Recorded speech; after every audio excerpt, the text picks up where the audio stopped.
Assalamu alaikum. You're listening to Unity FM on 93.5. My name is Nasser Mahmood, and today we have a special show for you focusing on the killings, the stabbings, and all the other criminality that's been taking place in Ramadan. I believe it's five deaths, 5 murders since the beginning of Ramadan, countless stabbings. I've got a number of guests with me in the studio. I've got Ray Douglas from Gangology. I've got Craig Pinkney, PhD researcher and lecturer at University College Birmingham. I've also got Tanayah Sam. He's a gang specialist, youth worker, and a former gang member himself, so he knows what he's talking about. And I've also got Adil Keyani from Close Shave TV. Now, you might remember Adil Keyani as a former presenter of Unity FM, so I'd like to welcome him back, and I'd like to start with him. Assalamu alaikum, Adil Keyani. Wa alaikum assalam wa rahmatullah. Good to have you here in the studio. You're on the other side of the fence today. But sad news. I mean, what's happening in Birmingham? I mean, this is what I think we were trying to find out, to be honest, Nasser. Again, thanks for inviting us and having us on the show. Jazakallah khair. It's a month of Ramadan, so it's a month for many Muslims to come together, obviously. But when we hear alarming things like this, without a doubt, especially in our community, the first question we ask is, what's happened? How did this happen, right? Which many people, especially the brothers sitting on my right and left, who are far more specialised than me in this particular field, say, well, this happened a long time ago, and it's only when it hits home, your community, your family members, your brother, your sister, for example, when everyone's then scratching their heads and asking, how can we change this? So one of the reasons I'm here today is to be part of the discussion, hopefully mainly to learn, because I'm here to learn, to be honest with you, because I need to be educated myself, and to see how we can go forward as a community, not just as Muslims but as non-Muslims, everyone who is a citizen of Birmingham. How can we stop this? And also, the UK, because like you said, 5 murders since the beginning of Ramadan. Abdul Rahman was shot, we know of that. So many people attended janazah about 5 days ago, for example. He was a university graduate, had his future ahead of him. There've been stabbings, there've been all sorts going on. We can literally see the place from the windows here where he was actually shot. Yeah, exactly. Look at that. And 2 months ago we were speaking about knife crime in London, and now we're speaking about shootings and stabbings here in Birmingham, right? So I'm hoping today that we can have the discussion, and the experts that are with us here today, inshallah, can help us and educate us in how we can actually move forward with this particular issue, inshallah. Talking about experts, we have Craig Pinkney, PhD researcher from the University College Birmingham. He's also a lecturer there. Good to have you here in the studio, Craig. Assalamu alaikum. Wa alaikum assalam wa rahmatullahi wa barakatuh. Tell us, you've been doing a lot of research on this sort of stuff. What are the figures? What are they telling us? I'll start by saying a statement. And my statement is that Birmingham and the West Midlands are in a state of emergency. Violence is something that we are not new to. Violence is something that we've always discussed as frontline professionals working in the community around this agenda of violence. Problem is that recently we've been seeing a number of news feeds and media coverage focusing predominantly on London. So London, as we know, since the 1st of January, there's been 61 murders, predominantly with young people under the age of 24 years old. So the narrative has always been London, London, London, and very few light has been spread on Birmingham and the West Midlands. So I will say that Birmingham is currently the gun crime capital of the UK, whereas London is the knife crime capital. So just because we hear of London and a number of homicides, that doesn't take away the fact that we have a situation and we're going through a series of experiences here within the city. 5 young people have died in the last 3 weeks. Is that something new? No. 2015-16, there was over 72 shootings that took place in Birmingham, which gave us the gun crime capital label for 2 consecutive years. I predict with the next figures coming out in the next few weeks that we're going to be for the 3rd time running. So what does all of that mean in reality? What it means is that violence is somewhat sporadic.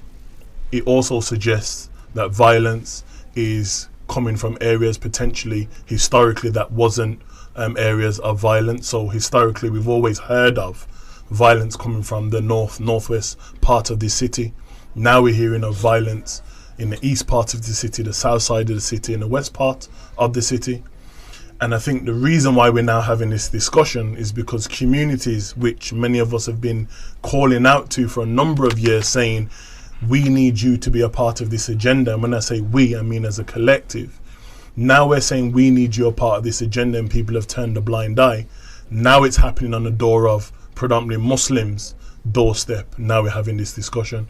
But for many of us that are sitting in this room, this is a 2-decade-old discussion.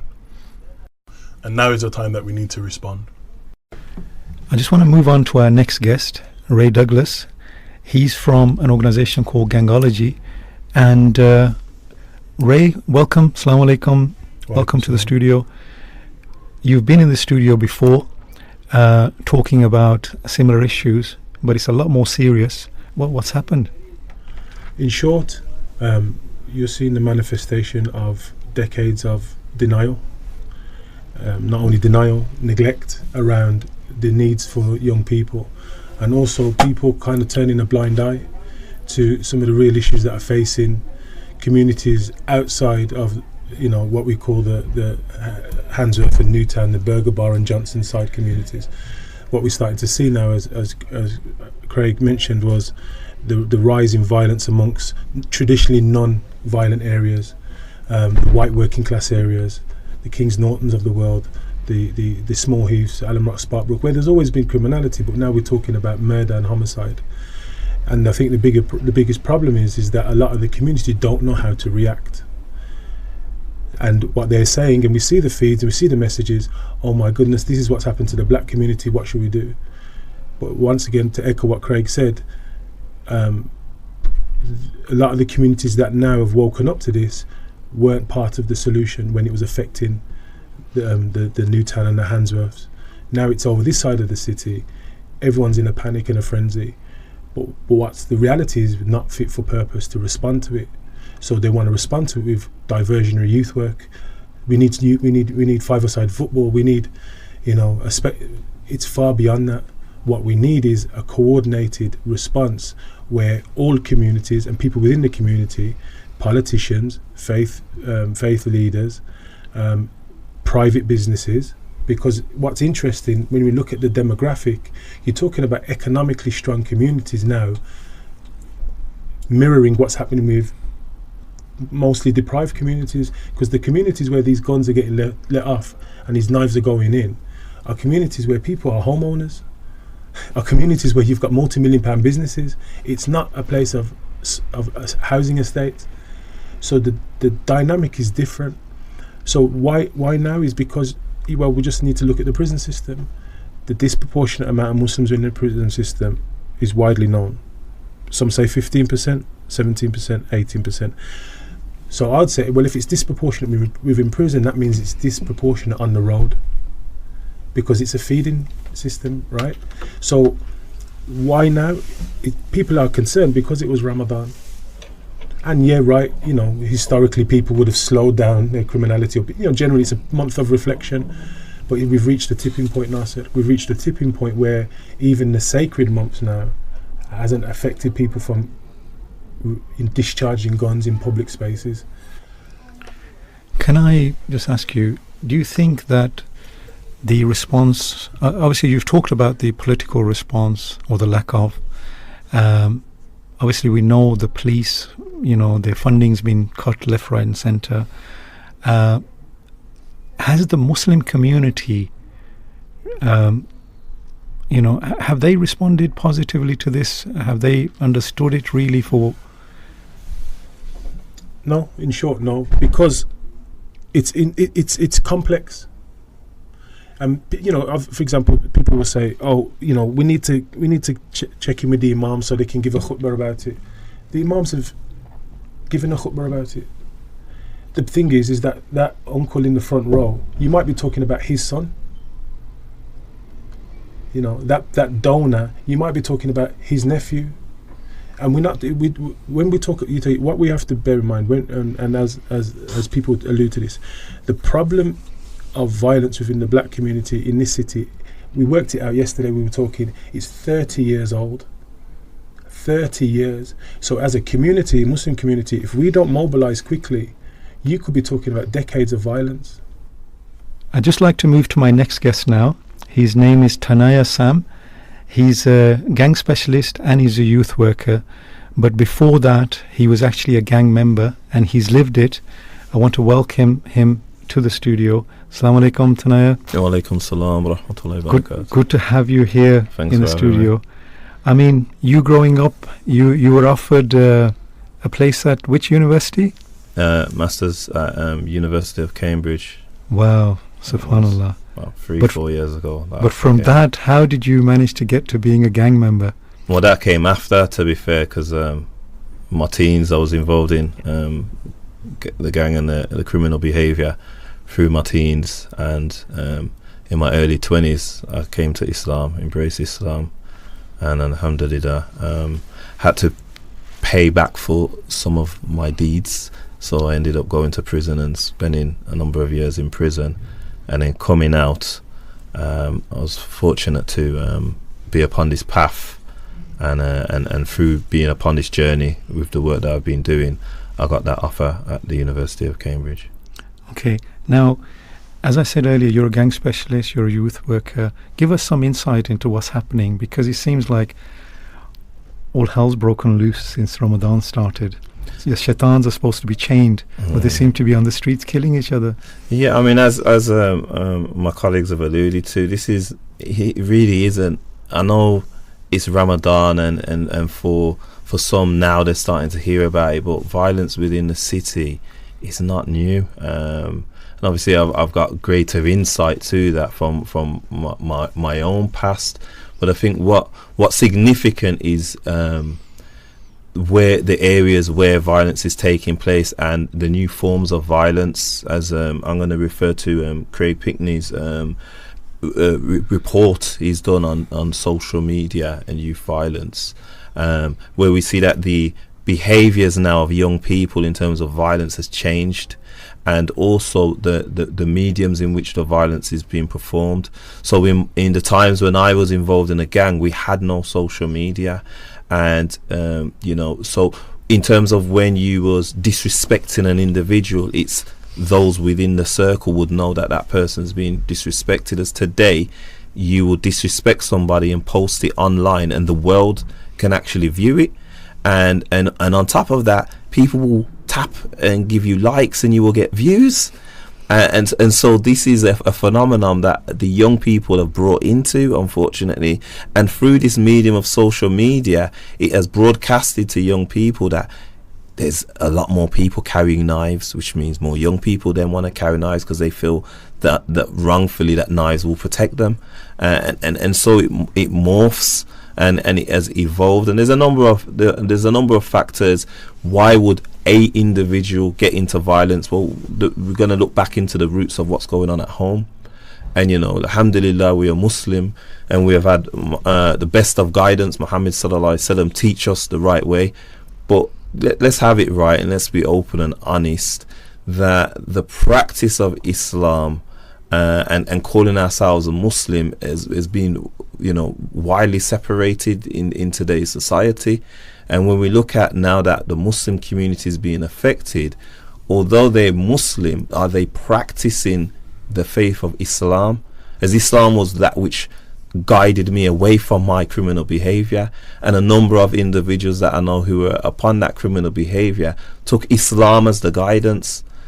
What we see is many Muslims are taking the roads as guidance and criminal behavior as guidance, and that we have to have an open, honest conversation in a way young people are being educated in today's society, and the ways of old, is that fit today in a social media era?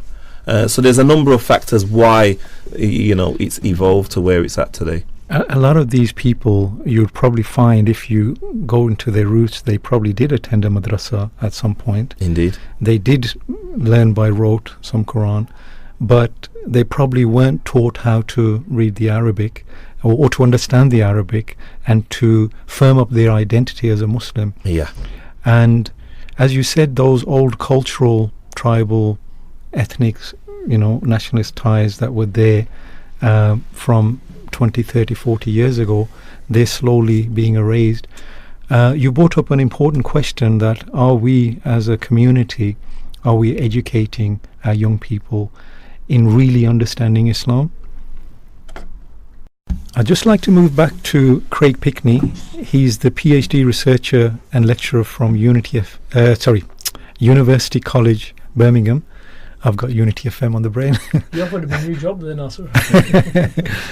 Craig, this report that you've done is out there on social media. Tell us what is it that you've covered in this report? In my research over the last 4 years, I've been looking at a new phenomenon which Tanayah was just talking about in relation to social media and how young people utilize social media in this modern era.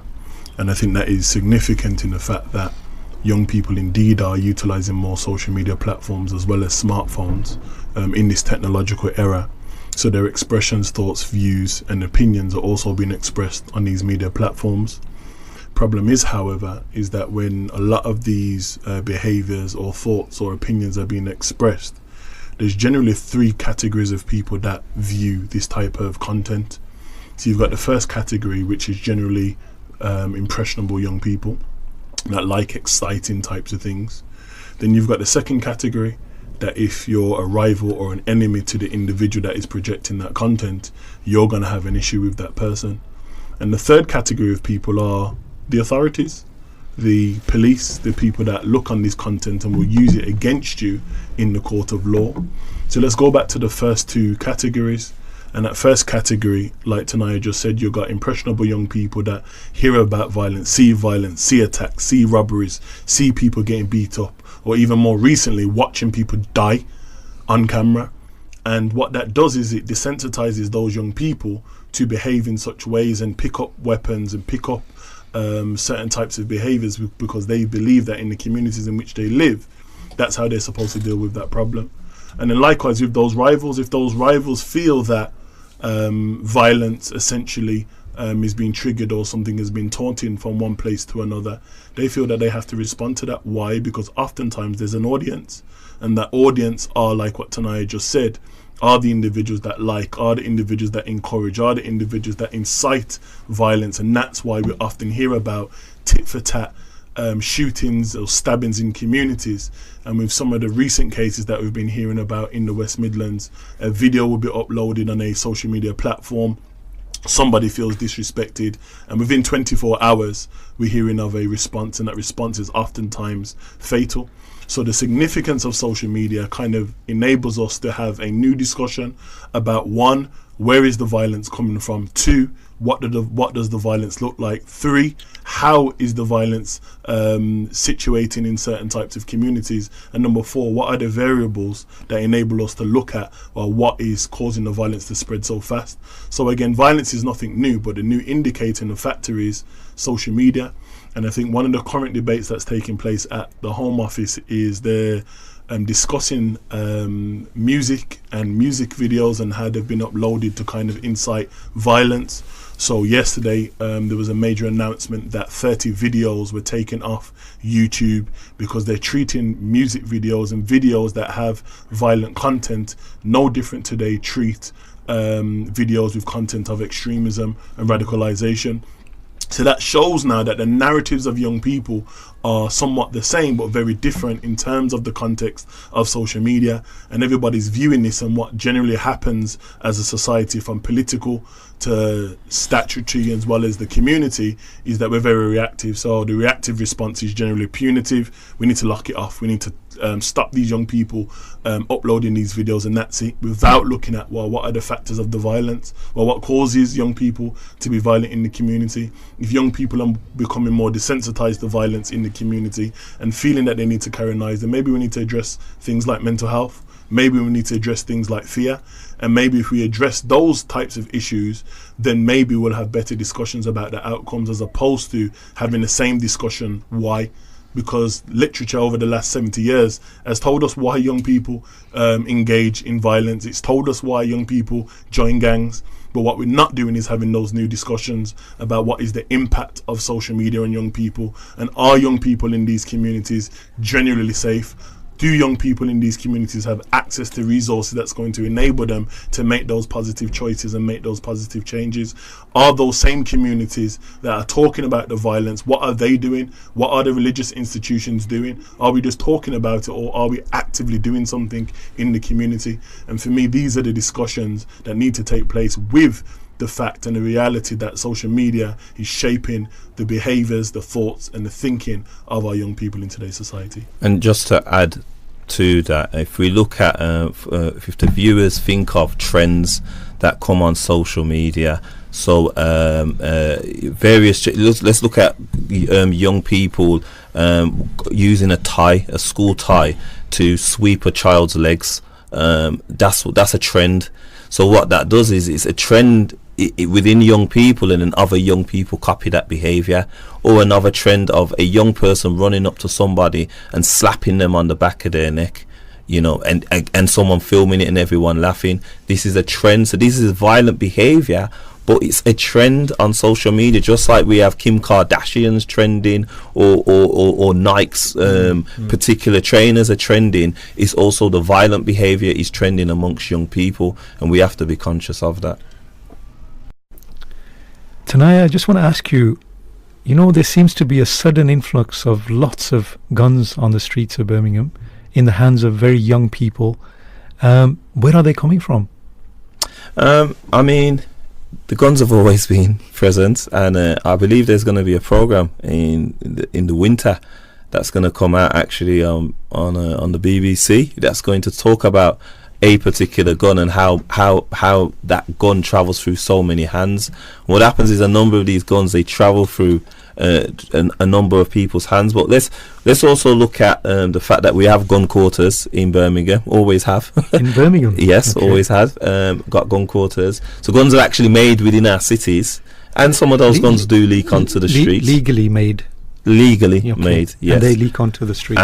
But we also have individuals who are from white middle class backgrounds. You got, for instance, Paul Bushell, age 74, was convicted last year for having over 160 guns in his home. He was reactivating those guns and putting them back onto the streets. I believe he's from Kent, and then we had the other individual who got sentenced around the same time as him from Bristol, another old age pensioner who had a large number of guns in his home, and again he was reactivating those guns, and those guns were coming onto the streets of Birmingham, London and Manchester. So we do need to take into consideration organised crime. Unorganised crime has an impact on street level. Okay, so these individuals who look like just normal civilians in society are actually playing a big part of what takes place on our streets. Ray Douglas, you wanted to comment on that? I think also, if bullets weren't so expensive, there'd be a lot more shootings. But if you look at knives, for example, a young person's a kitchen drawer away from a knife every day. So we can't forget the idea of the mindset behind all of this. Mm-hmm. And the mind, whether it be knives, guns, acid, which has come out in the media now, all these things, there's a mindset behind it. The mindset now is the violence has become the disease. And we don't, people say, disease like, diabetes or like, the flu, violence has become a disease. And what we have to do, especially our generation, is remove this line, when I was young, that's obsolete now. We're in an era where young people are seeing violence as the first option.